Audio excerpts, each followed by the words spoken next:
고전에 자본주의가 있다. 맹자와 하워드 막스. 2. 양해왕과 맹자가 처음 만났다. 그들은 어떤 대화를 나누었을까?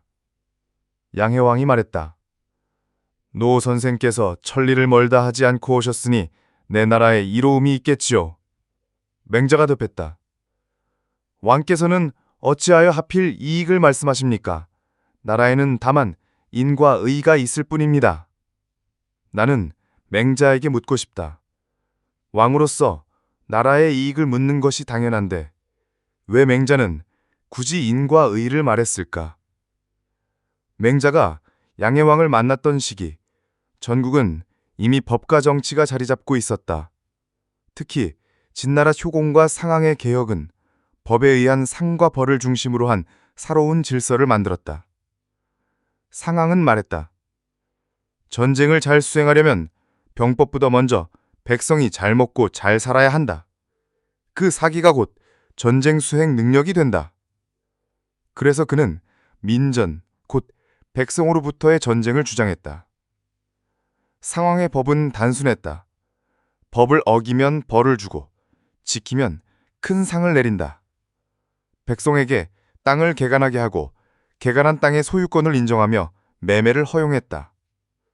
그 결과 백성은 부유해지고 국가는 세입을 늘렸다. 또 전쟁에 공을 세운 자에게 자귀를 주어 백성들이 자발적으로 전쟁에 나서도록 했다. 진나라에서 법의 신뢰를 세운 사건은 기둥 옮기기였다. 가벼운 기둥을 옮기면 수백 금을 준다고 했을 때 사람들은 믿지 않았다.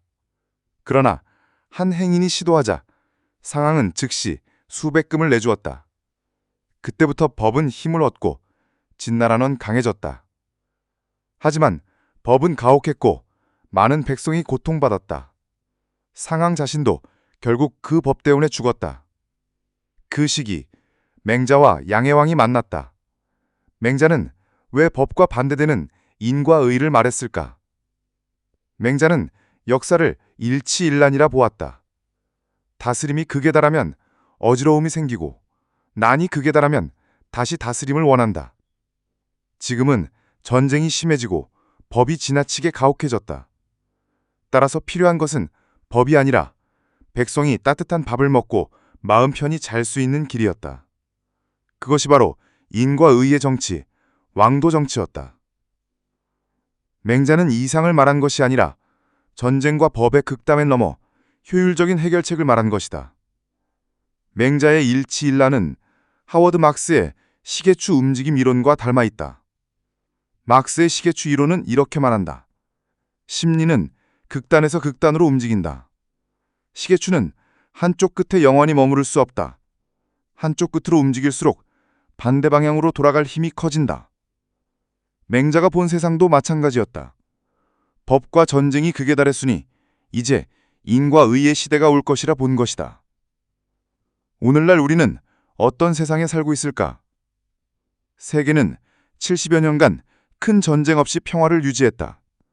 그러나 미국은 무역전쟁을 시작했고 코로나 팬데믹은 전 세계를 봉쇄와 혼란으로 몰아넣었다. 맹자의 시각으로 보면 지금은 난이 점점 깊어지는 시기다. 막스의 시각으로 보면 시계추는 어둠 쪽으로 기울고 있다. 반면 자산시장은 뜨겁게 달아올랐다. 무제한 유동성 속에 주식과 부동산은 매일 최고가를 경신했다. 코스톨라니는 말했다. 경제와 주식은 주인과 개의 관계와 같다. 떨어질 때도 오를 때도 결국 같은 집으로 향한다. 따라서 극단적인 상승은 곧 큰 조정의 동력을 만든다. 산이 높으면 골이 깊은 법이다. 문제는 돈이 누구에게 흘러갔는가 하는 것이다.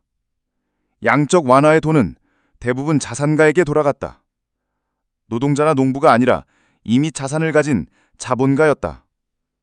그 결과 빈부격차는 더 심해졌다. 만약 지금의 버블이 꺼진다면 1998년 IMF 같은 사회적 파국이 찾아올 수도 있다. 그래서 지금 필요한 것은 버블을 키우는 투기가 아니라 제대로 된 가치를 평가하고 자산을 지키는 투자다. 맹자가 말했듯 나라에는 인과 의가 있어야 하고 투자 역시 단순한 돈벌이가 아니라 함께 살아가기 위한 길이어야 한다. 하워드 막스는 말한다. 우리는 모른다. 시계추가 얼마나 더 갈지, 언제 멈출지, 언제 반대 방향으로 돌아설지. 맹자는 상서를 인용했다. 하늘이 내린 재앙은 피할 수 있으나 스스로 만든 재앙은 피할 길이 없다. 그러니 중요한 것은 욕심을 줄이고 탐욕에 눈이 멀지 않는 것이다. 그것이 올바른 투자 문화의 씨앗이며 고전과 투자 철학이 우리에게 남긴 진짜 교훈이다. 새롭게 다시 태어나다 뉴 데미안이었습니다. 감사합니다.